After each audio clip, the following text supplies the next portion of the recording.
Qozon söyley. 16 saat 10 minut. Siz Tatariston radiosi topshiriqlarini tinglaysiz. Adabiyotimiz sahifeleri degan sikldan shiratdagi topshiruvimizni boshlaymiz. Bugun biz sizning e'tiborga, hurmatli radio tinglovchilar, atoqli yozuvchimiz G'oyaz Ishoqiyning Tilanchi qiz degan asaridan bir uzuk taqdim etamiz. Uni Tataristonning xalq artisti Irik Bahman o'qiy.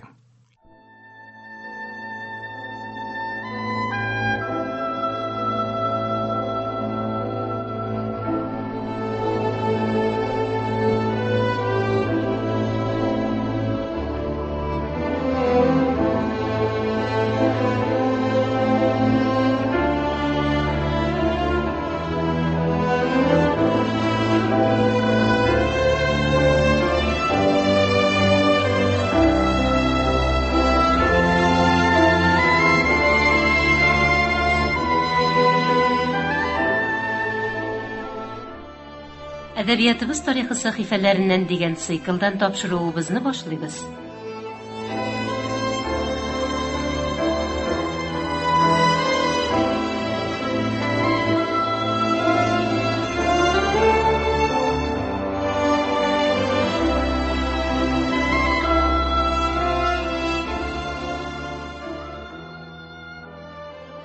Hurmatli radio tinglovchilar, bugun biz sizning e'tiborga yozuvchi G'oyaz Ishoqiyning Tilanchi qiz degan romanidan bir uzuk taqdim etamiz.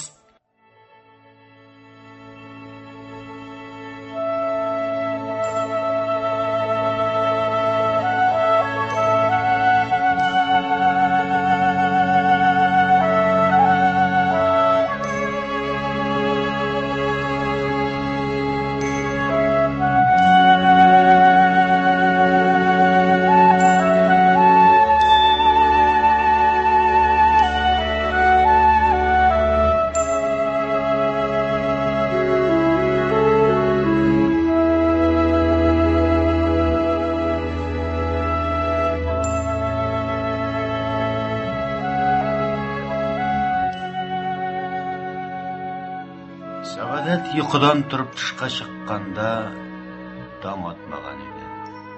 Tun yoqdi, motor edi. Ko'kda oy yulduzlar oppoq qor yoqtisi bilan kun kubik ko'rinaydi. Havo bek salqin bo'lganga, ko'rshi ko'mashchining murjasidan chiqqan tutunda havolangan kubikkina oqringina yuqori ko'tarilaydi. Shaharda tinish edi. Yiroqroqda shon ostida qor shirdog'ini eshitilaydi. Allaqayongina gollandskiy atash tovushi shul tinchlikni bitiraydi. Sa'adat bek uzoq ko'kdagi oyga, yulduzlarga qarab turdi.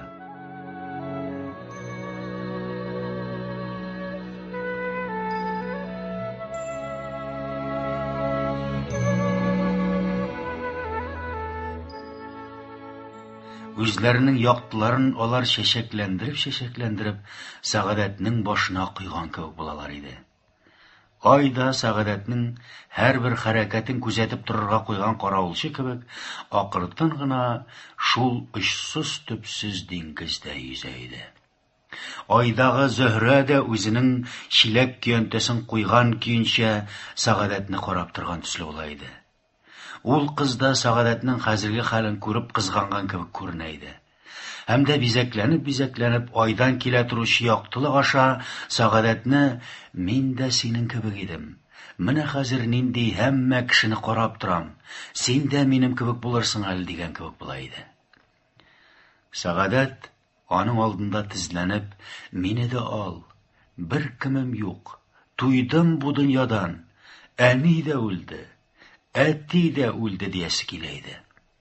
Lekin onarga oyda ul siyarlik o'rin yo'qligi esine tushib, agar ul da minsa oyda yoqtiliq bitar kibik ko'rinaydi. Onun ortidan zangarli oqli nurlar shashatirgan yulduzlarni ko'rasi kelaydi. Ushib borib tushib yuqoridan dunyoni bir qorisi kelgan kibik bo'laydi. Шуның артыннан шундый матур көндә чаналар астында шыгырдый торган ак кар өстеннән салулый юлдан чана белән әле бер якка бәрелә әллә кая барасы килә иде. Әллә кемне кочаклап шатлыктан, хәсрәттән елыйсы килә иде. Адаш абыстайны күрәсе, Мулла абзый хатын күрәсе килә иде. Иртә белән кичкенә өйгә тула торган сабак кызларын һәммәсен үбеп кочаклыйсы, һәммәсенә үзенең эш сирен сөйлисе килә иде. Мулла абзыйларның төче кыймак исе чыккан өйләрендә кайгысыз иртәдән кичкә кадәр кайнаган самавыр янында утырасы килә иде. Илгәреге кебек кайгысыз гомерен үткәрәсе килә иде. Бөтенләй булмаса ичмасам, шул кайгылардан бераз хәл җыяр өчен генә булса да, бер атнага гына, бер дә булмаса бер көнгә, бер сәгать кенә үзенең иске рәхәтен кайтарасы килә иде.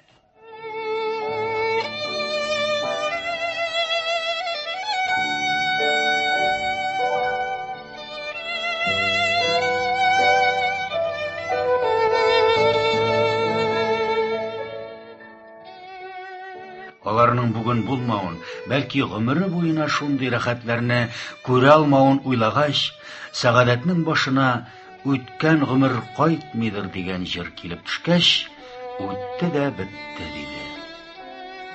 Вакыйган хәзер үзенең хәленең нинди мулла фамилиясеннән чыгып, шундый әхлаксызлык галәменең һәр тарафыннан җыелган кешеләре арасында сакчысыз нисез торуын, һәм дә үзенең тамагын туйдырыр өчен шул көтү теләнчеләр белән урамнан урамга йөрергә мәҗбүр икәнлеген уйлап, күзеннән яшьләр мөлдерергә тотынды.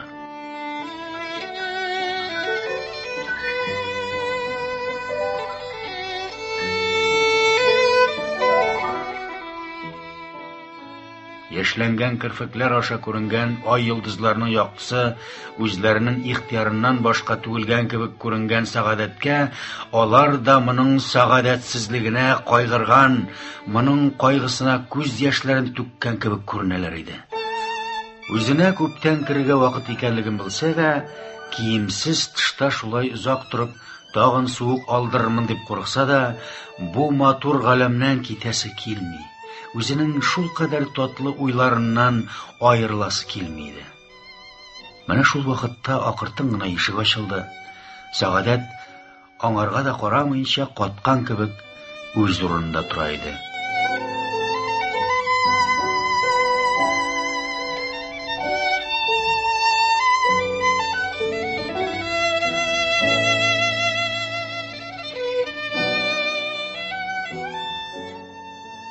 Чыккан кеше акыртын гына Сәгадәт янына килде. Ай яктысында Сәгадәтне таныгач, "Сәгадәт апа, монда нишләп торасың?" диде. Сәгадәт уянып киткән кебек булып әйләнеп карагач, үзенең дусты Зөһрәнең моңарга карап торган күрү белән, Зөһрәнең муенына атылып, муеныннан кочаклап, үбәргә тотынды. Зөһрә ни эшлисен, үзенең кайда икәнлеген уйлый да алмаенча, Сәгадәтнең кочагына төште. Сәгадәтнең куеныннан кутылгач, "Нишлисен син, Сәгадәт апа?" дияргә өлгерә алмады. Сәгадәтнең күзеннән аккан яшьләрен күреп, Сәгадәтне ничек тә күңелен юатырга җай таба алмаенча, Сәгадәт апа еламады ясе килсә дә, ул сүзне әйтергә дә куәте калмаганга, үзенең тамагына яшь капланганга, Сәгадәтне кочаклап, аның юешләнгән битенә йөзен куеп, бетмәс-төкәнмәс яшьләрен түгәргә тотынды. Бу яшьләр белән Зөһрә Сәгадәтнең кайгыларын юарга теләгән кебек, аны кысканнан кыса бара иде. Ике бәхетсезнең күзләреннән аккан яшь тә бергә кушылып, бу яшьләр буларның фикерләрен бергә тоташтыралар иде. Берсенең күзеннән чыккан, икенчесенең күзеннән аккан буталган яшьләр ай яктысында шул кадәр кызганыч күренә иде. Әгәр бу ике бәхетсезнең шул вакыттагы өсләрендәге киемнәрнең сәламәлеген, бозланган кара чәчләренең бер-берсенең йөзен каплаганын нинди кеше күрсә дә, һич чыдарлык түгел иде. Ай да, Йолдызлар да, буларның бу хәлләрен белгән, аларның күңелләрен үтә күргән кебек, моң гына яктылык белән башларыннан аякларына кадәр каплаганнар иде. Ай, бу яшьләрне психологик тәхлил итәргә. Бу яшьләрнең бер-бер төгендә ничә мең кайгы микроблары табылыр иде икән. Бу яшьләрнең һәр тамчысында никадәр берсен-берсе сөю урлыклары, тормышка мәхәббәтләр, иске тормышның манзаралары табылыр иде икән.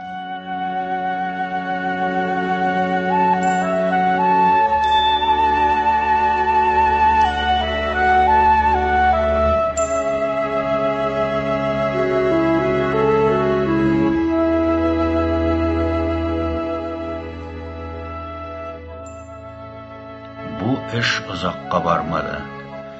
Булар бер-берсеннән аерылып акыртын гына казармага керделәр.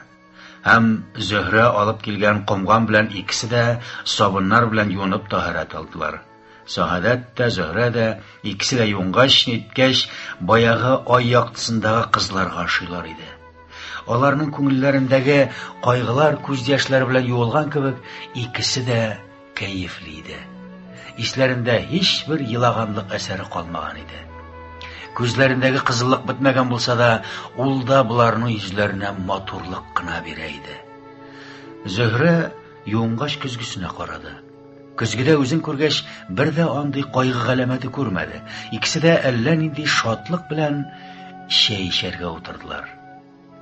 Чәйдән соң Сәгадәт белән Зөһрә бу көн закатка чыгарга булганга киемнәр әзерли башладылар.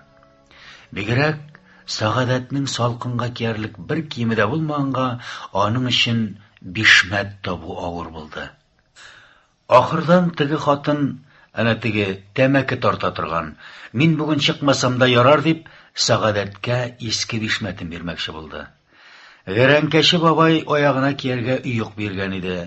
Сәгадәт үз күлмәге өстеннән әнисенең иске күлмәген киде, һәм дә мондагы бер карчыктан алып иске шәлдә ябынды. Үзенең авылдан килгән катасын киде. Киенеп беткәч, Сәгадәт иске гадәте буенча бер мәртәбә көзгегә карады. 40 ямаулы бишмәт, аның астыннан күренеп торган ике төстәге ике иске күлмәк, артына басылган ката, иш шәлне бер итеп ясалган шәл белән киенгәнгә, Сәгадәт көз көннәрдә казлар суйган мәҗлескә барыр өчен зур булса да, калфак өр-яңа кичитәкле аллы күлмәк, аягында каймалы читек белән киенгән кызга бер дә ошамый иде. Хәтта арттан караганда бу кешедән битәр бер төрле чүпрәкләр белән тулган букчага ошый иде. Яисә авылларда карабыдай җирләрендә каргалар куркытыр өчен куелган куркынычка ошый иде. Шулай булса да, моның күзләре, кашлары кара, нинди матур кыз әрәм булып тора дип уйлаталар иде.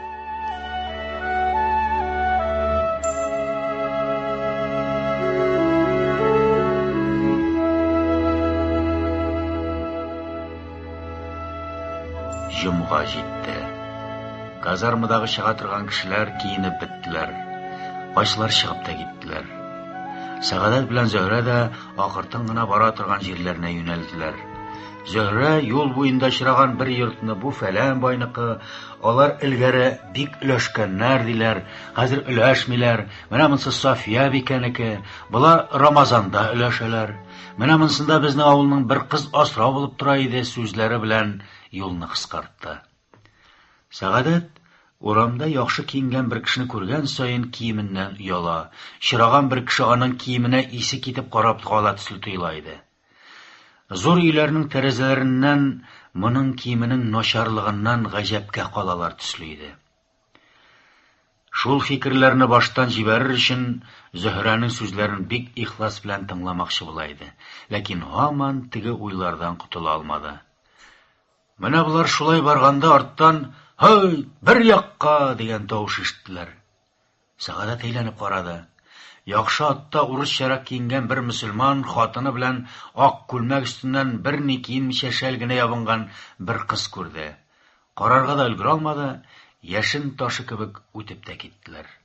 Сәгадәт Зөһрәгә «Бу кем?» диде. Зөһрә дә Вахид бай хатыны икәнлеген, аларның һәр көнне закат өләшкәннәрен сөйләде. Һәм дә нинди таман туннар кигәннәр, асрауын күлмәкчән утырткан диде.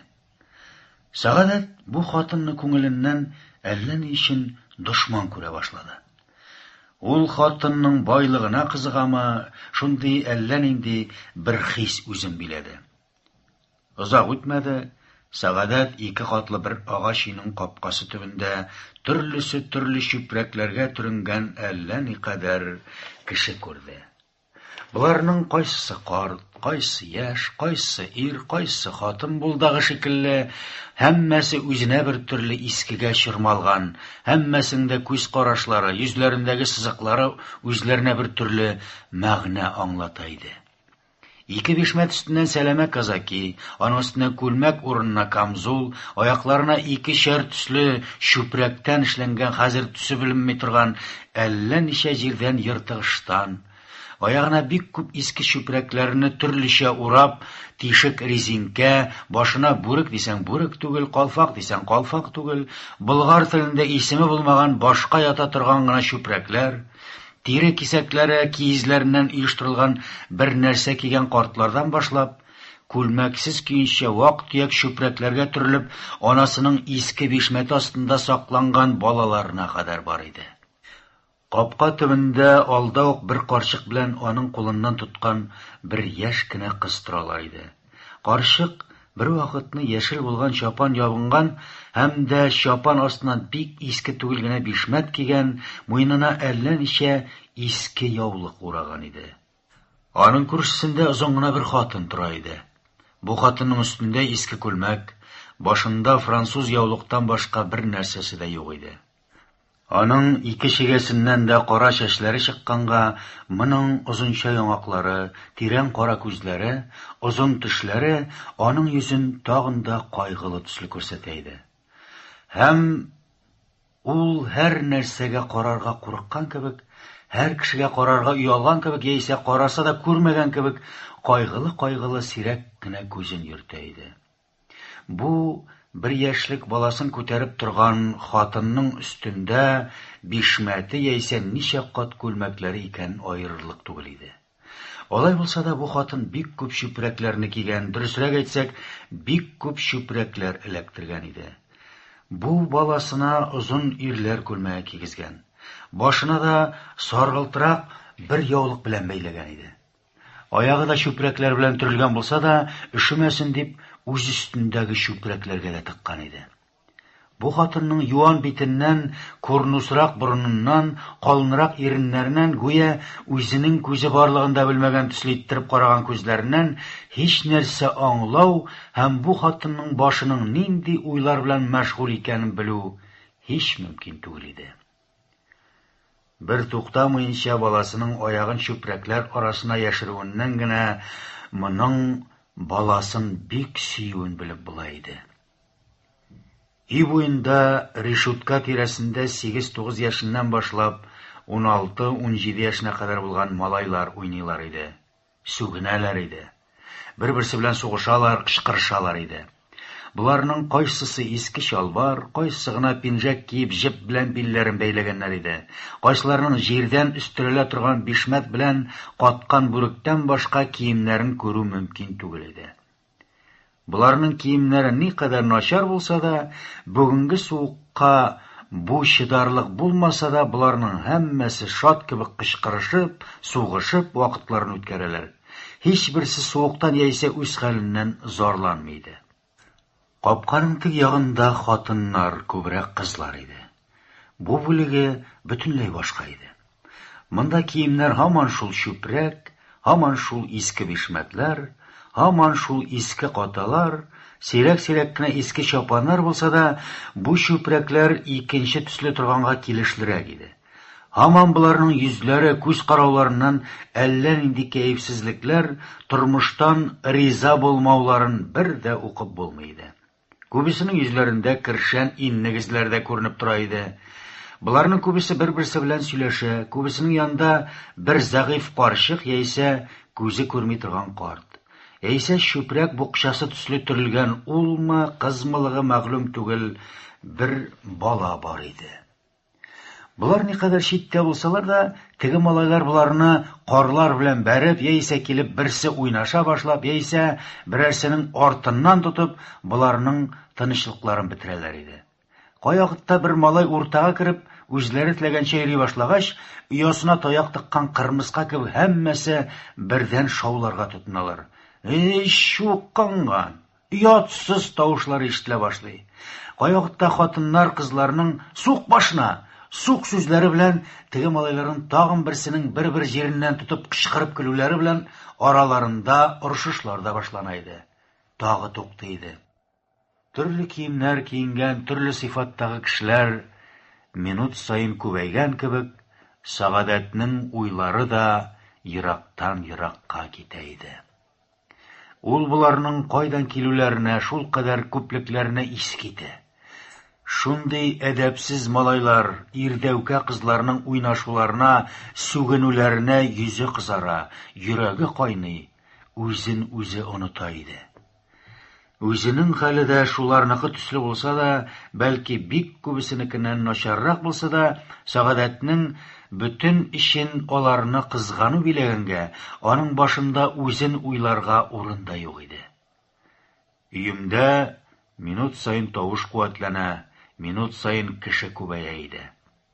Менә озак үтмәде, кечкенә генә кара бүрекләрдән китап кеби ак егетләр ашыга-ашыга урамнардан үтә башлады.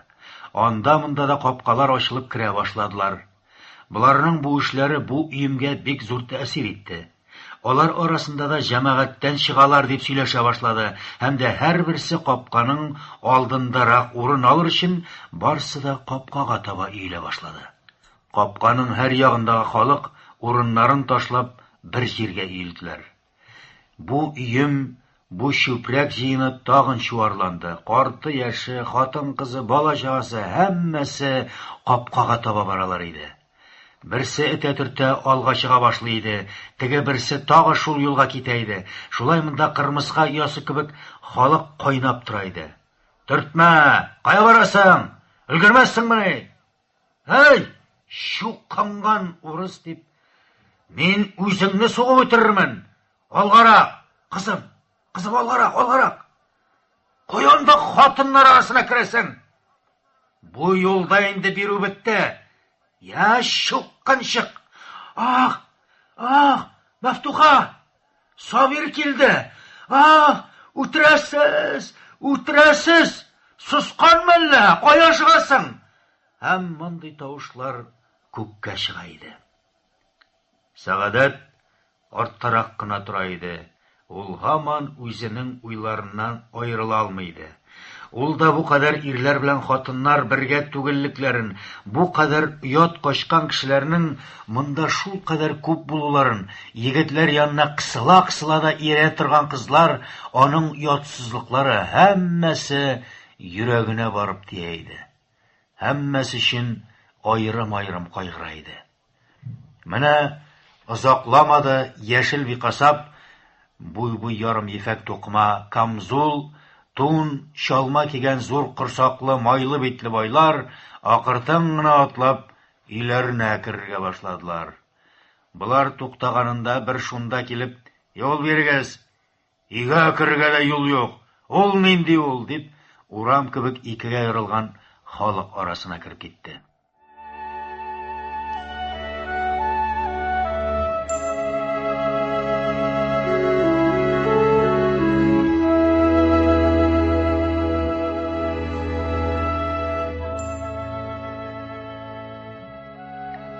Ашап бетерде, тешләрен казып, янчык белән акчаларын алды, һәм парадныйга чыкты. Дворник та байны күргәч, ашыйкмы дип сорады. Капка ачылды. Падишаһны каршы алган кебек, бөтен чүпрәк базары гөрләргә тотынды һәм иелешеп йортка керә башладылар. Дворник тизрәк дип кычкырып тора иде. Сәгадәт үзенең уйларына бөтенләй чумганга һәм арттарак торганга, ул барып җиткәндә капканы ябалар иде.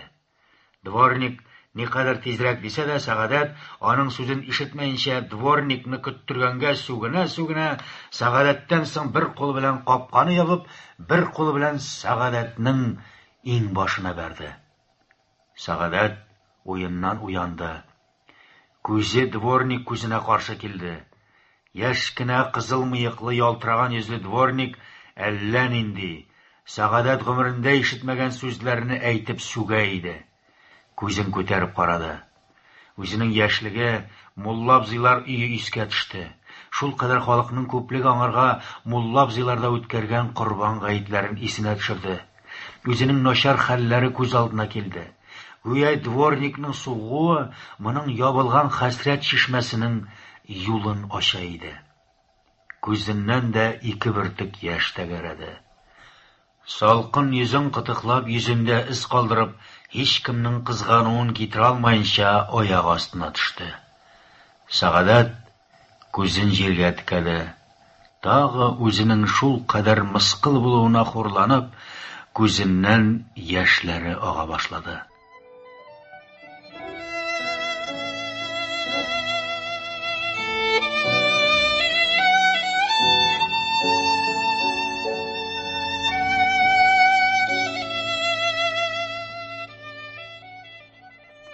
Йорт içinde hamon тавыш, hamon кычкырыш иде. Hamon сүгеш, hamon дворник приказчикларның тиргәүе иде. Күзен югары күтәрде. Балконда бай хатыны белән бер 15-16дагы кыз һәм тасрайган зур имчәкле асрау монда таба карап көлеп торалар иде. Сәгадәтнең күзе бай кызының күзе белән очрашты. Сәгадәт шул кадәр ачу белән күзен тутырып карады, теге чыдый алмады, борылды. Шуннан соң асрауга әллә ни күрсәтә, сөйләргә тотындылар, көлешергә тотындылар. Сәгадәт буларның һәммәсен үзеннән көлү дип белгәнгә, буларга шул кадәр ачуы килде, буларны хәзер үзгәләп ыргытыр иде. Капкадан биреп чыгаралар иде. Сәгадәт әллә кайчан Зөһрәне югалтканга, моннан чыккач нишләсен белмичә тора иде. Менә кешеләр артыннан моңарга чыгарга чират җитте. Капканың бер ягында бер приказчик, бер ягында бер җитеп килә торган малай иде. Приказчик моңарга рәт җиткәч, моңарга 2 тиен бирергә ярый икән дип кулына 2 ярты тиенлек акча салды. Шул арада теге малай гүя 1 ярты тиен буш китмәсен дигән кебек Сәгадәтнең артыннан умырып тотты. Сәгадәт агарды, кызарды. Бу акча белән нишләсен белмәде, кая китәсен белмәде. Һәм нәрсә уйламыйча кеше киткән якка китте. Менә чатны борылдылар. Сәгадәт тә борылды. Менә моның янындагы кешеләр чабыша башладылар. Сәгадәт берни аңламады, һаман үзгәчә тора иде. Күзен күтәреп карады. Каршыдагы капкадан гыжнап бер карчыкның кирип киткәнлеген һәм дә дворникның капка ябуын күрде. Шуннан соң үзенең соңга калуын белеп, койма янына барып туктады. Менә аннан да моннан да хәерчеләр җыелдылар. Капканы дөбердәтергә тотындылар. Аш! Аш! Аш дим! Абзыкаем, аш! Алланың ләгънәте төшсен, йортыңны ут алсын. Аллаһым, я Раббим, балаларың минем көнемне күрсен кебек ләгънәтләр йорт эченә юллана башлады.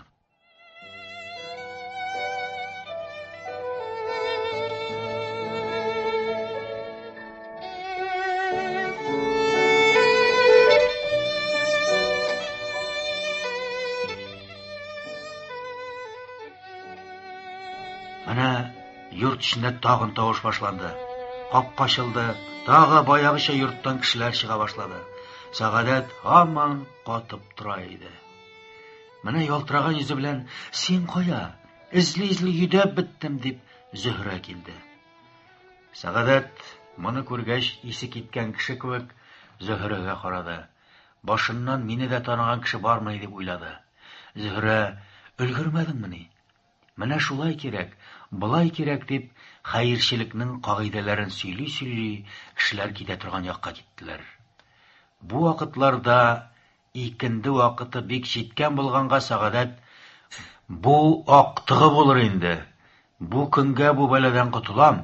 Моннан соң ашка үлсәм дә чыкмам дип уяла бара иде.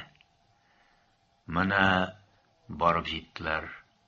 Ачык капкадан базар кебек шаулый торган зур йортка барып керделәр. Халык туктамаенча агылып килеп тора иде. Дворниклар капка төбендә кертеп торалар иде. Сәгадәт акка уялган озын 3 этажлы өйгә карады. Йорт ягына 2-3 этаждан озын террасы чыккан иде. Анда ашраулар әрле-бирле әйбер чыгарып торалар иде. Һәммәсенең үсләре чиста, йөзләре тулы иде. Һәммәсе шат иде. Күз карашларында тамакларының туклыклары мәгълүм иде. Бер карады, шуларның сәгадәтләренә кызыкты. Икенче карады, буларның атасыз, анасыз булу ихтималлары барлыгын, яисә башкача бер зур кайгылары булу ихтималын уйлап, аларны кызганды. Менә капка ябылды. Озак үтмәде, терраска 4 егет чыктылар. Буларның берсе Габдулла әфәнде, икенчесе Мансур әфәнде, өченчесе, дүртенчеләре Габдулланың дус һәм фикердәшләре, бай малайлар иде. Халыкта бераз тавыш басылды. Һәммәсе тегеләргә карап, алар турысында сөйләргә тотындылар.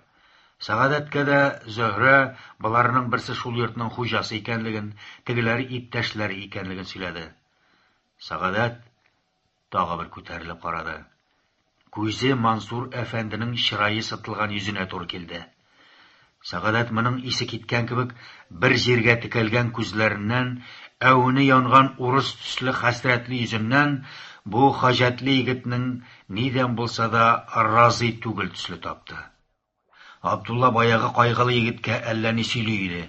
Сәгадәткә ул тагы Сәгадәтнең вакытын алган кебек, теге кайгылы егетнең дә мәлен алырга тырыша кебек. Ул чын күңеленнән аны кызгана иде.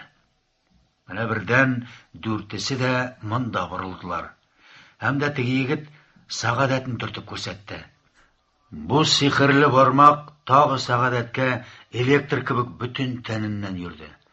Сәгадәт тагын үзенең хәле бетүен сизде. Юк, миннән булмый дигән тавышка башын югары күтәрде. Караса, теге кайгылы егет кызып әллә нәрсә сөйли иде. Башкалары да көлеп тыңлап торалар иде. Менә берсе, "Я, юкны сөйлисең" дигәч, теге кайгылы егет тә кулын селтәп өйгә кирип китте. Аның артыннан Габдулла керде һәм озак та үтмәде, кайгылы төсле булып капкадан чыгып китте. Һәм дә шул вакытта ук Габдулла капчык белән акча күтәреп ишектән чыкты. Чүпрәк базары тагын селкенә башлады. Төрлесе төрле җиргә урнаша башлады. Халык тыгызланды, тавыш куәтләнде. Сәгадәт Зөһрәне югалтты. Менә тагы капкадан биреп чыгара башладылар. Сәгадәтне бәрделәр, суктылар, тагын артта калдырдылар. Менә 2 яшь кенә кеше Сәгадәтнең янына 2 яшь кенә, алай булса да күзләре шактый гына майланган, битләре кершән иннек белән буялган, көлә-көләрә килә торган кызлар китереп, "Әйдә, чибәр кыз, сезгә монда бирәләр" диде. Сәгадәт гаҗәпкә калды, бер ни аңламады. Тегеләргә карады. Кызлар моңарга көлеп карап торалар иде. Сәгадәт борылды да китә башлады. "Менә, кая барасың?" дигән тавыш һәм дә әллә нинди ялкынлы тавыш ишетте. Сәгадәт әйләнеп карады. Габдулланы күрде. Күзенә туман төште. Ни әйтергә белмәде. Теге егет якынрак килеп, "Әйдә, менә бу кызлар белә" диде. Сәгадәт ни уйларга, ни кылырга белмәсә дә, теге күзнең бүтән тынын яндыруын һәм дә минут сайын ихтияры китүен сизә иде. Менә теге кызлар, егетләр ишара беләнме, "Әйдә, нидән куркасың" дип Сәгадәтне алып киттеләр. Кечкенә вакытларда төштә ата каздан яисә кулына кызган тимер тоткан, сине куа торган тимерчедән, эттән, пәридән качарга туры килә. Йөгергә тотынасың, йөгерәсең, гыжныйсың, бетәсең, һаман алга китә алмыйсың. Шулай итеп, һәр минут сайын хәлең начарлана бара. Ахырдан яисә тимерче килеп тота, яисә уянып китәсең. Менә Сәгадәт тә шул вакыттагы бала кебек иде. Ләкин тегендә уяну уе мөмкин иде. Әмма монда Сәгадәт Габдулланың сихерле күзләре белән йоклаганнан йоклый бара иде. Атлаган сайын кулына кызган тимер тоткан тимерче якынлаша бара иде. Менә бер өйнең ишеге төбенә барып җиттеләр. Ишек ачылды, керә башладылар. Аллаһ акбар дигән мәзиннең акшам азан тавышын ишетә-ишетә Сәгадәт керде. Бу кергән өе Габдулла байның двор өе иде.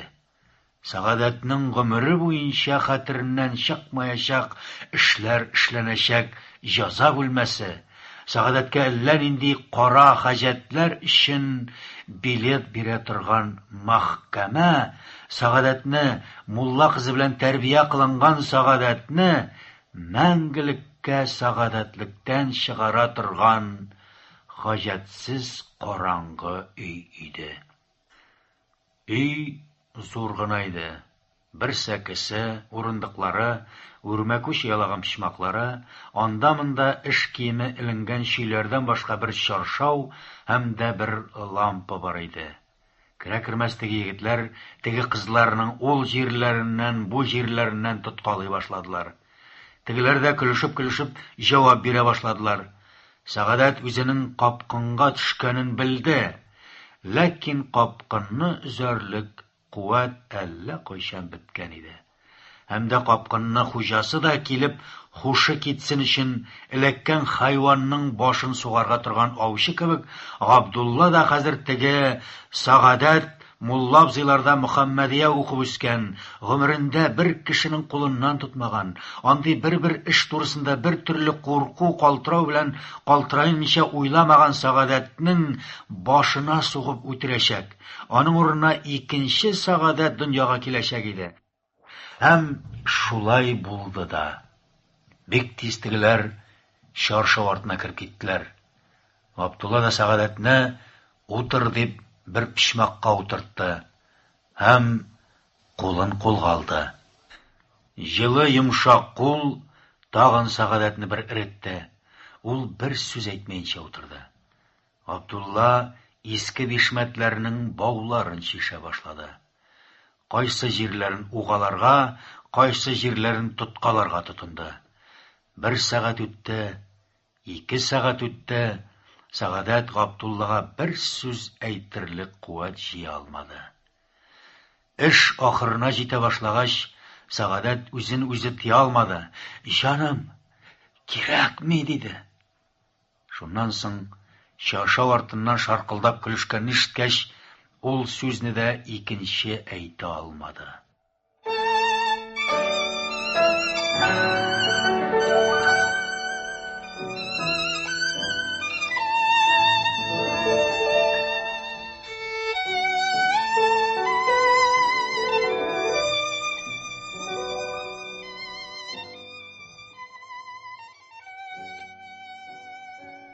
Бер чирек сәгатьтән соң караңгы двор өендә өзелеп җылаган тавыш кына ишетелә иде.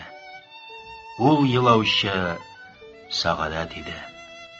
Ул яшь чакта муллаларда тәрбия кылынган Сәгадәтнең актык күз яшьләре белән бик күп кешенең яхшы сыйфатларын кабызып, өметләрен алып чыга торган агулар, ачылган яраны ямар өчен булган давалар иде.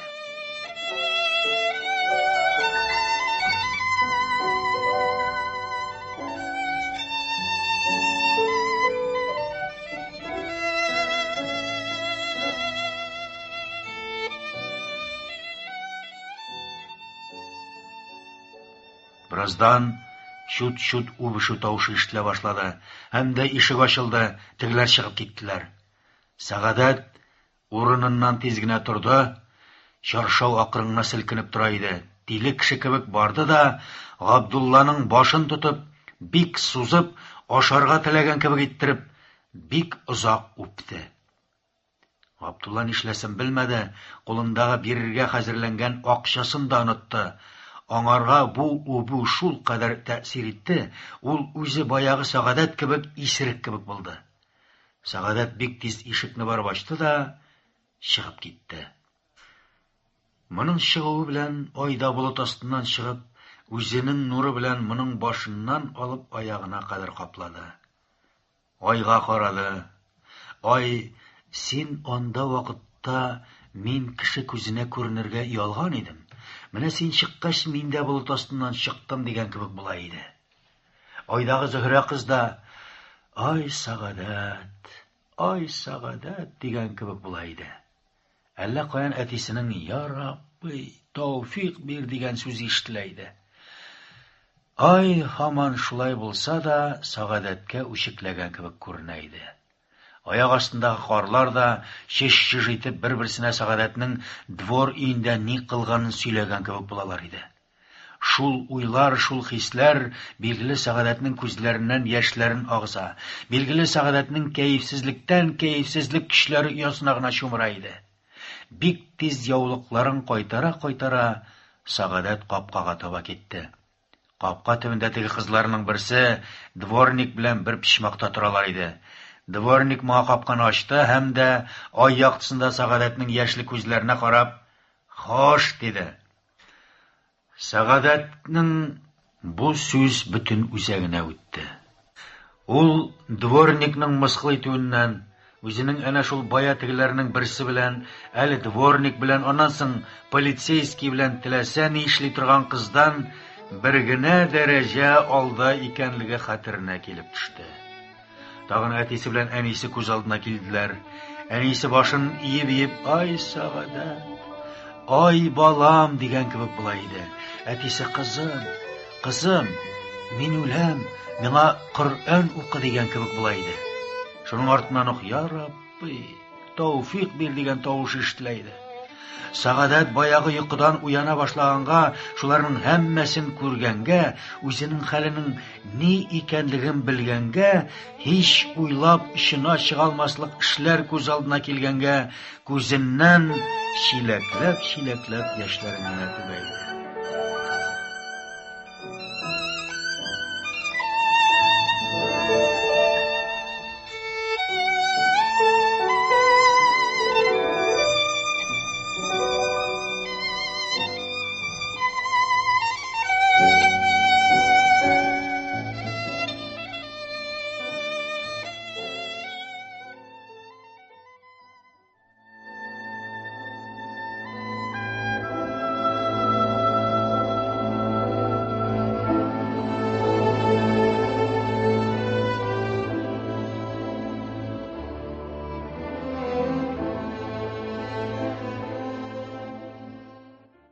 Сез атаклы язучыбыз Гаяз Исхакыйның "Теләнче кыз" дигән әсәреннән бер үзе тыңладыгыз.